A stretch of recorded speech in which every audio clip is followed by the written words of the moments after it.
everyone, I'm Maria, the COO of Tech in Asia.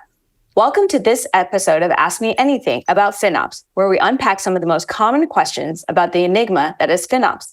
I'm joined by Ronnie, the head of customer engineering at Google Cloud for Singapore and Malaysia. Hi, Ronnie. Welcome to this AMA.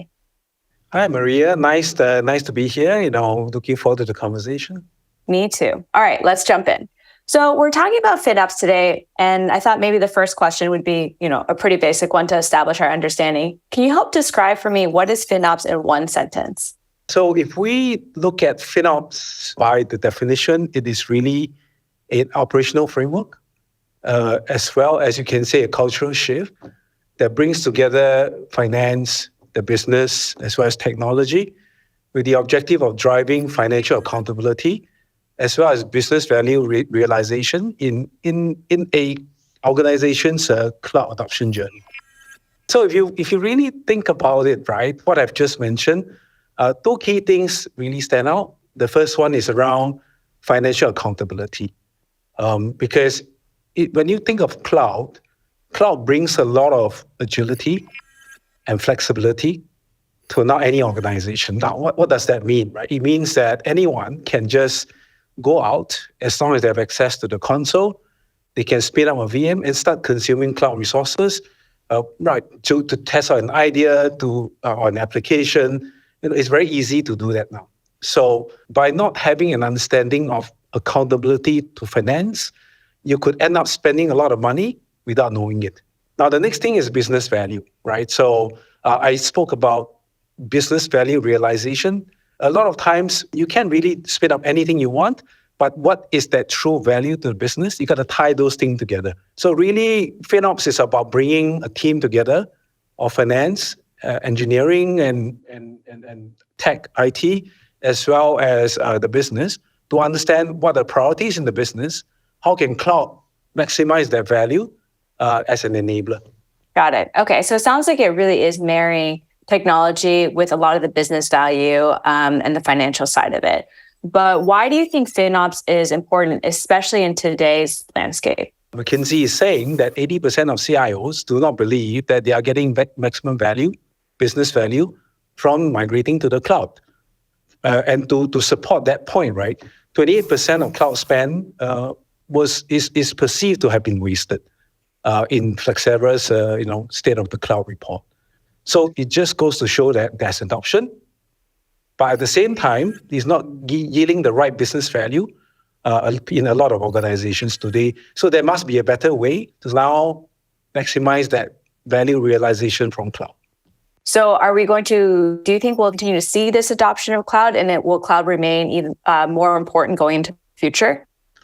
Oh yes, for sure. Cloud really fuels innovation. It takes away a lot of operational overhead that you don't need to deal with anymore, right?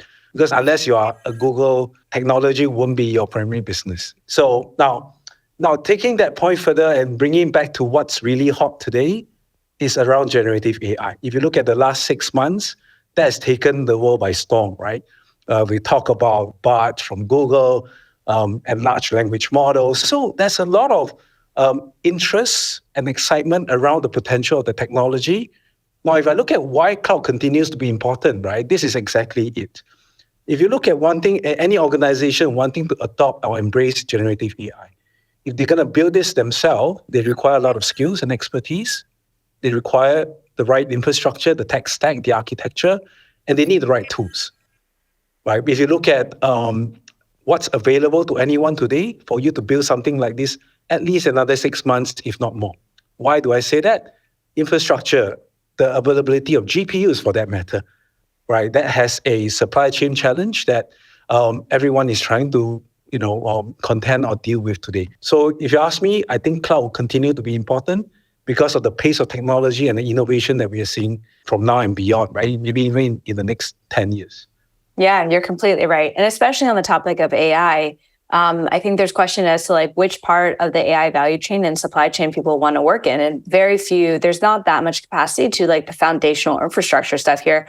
But in Southeast Asia, there's a lot of opportunity on the application side, but you don't necessarily want to go back and kind of rebuild your own foundational model necessarily. Those are things you want to outsource. And then I think there's also this conception out there that FinOps is really for much larger, more established companies, when your cloud spend is astronomical. Is that true? Which teams do you think should be thinking about FinOps, and who is FinOps really for? To that question, I would say FinOps is for anyone, any organization that wants to start, or I would say has decided on a strategy around cloud being the technology stack of choice. When you start embracing cloud, that's where you start to think about, okay, how do I ensure I spend it on the right technology? How do I ensure I spend it on the right business use cases to yield the value? And a good starting point for any organization would be focus on the technical aspects. That means, for example, doing very simple things like tagging and labeling. For example, can I tag a particular set of resources as UAT and tests? So once you start to tag and then align the resources to the tagging, you'll be able to rationalize and provide that first visibility that you need in a very manual way. So, and as you mature, you introduce tooling and automation in that path. So where should people go if they're ready to start to implement cloud FinOps into their business? Well, I would always say Google is a good place to start. And first of all, there's a lot of tools, products, resources, and data that we can bring in to help you understand to start you on your cloud journey. And we also have our services organization who are always on hand to be able to give you the advisory around how you should be looking at your cloud spend and start on your journey on FinOps. Amazing. We will put all that information in the description below. Ronnie, thanks so much for joining us today and demystifying FinOps.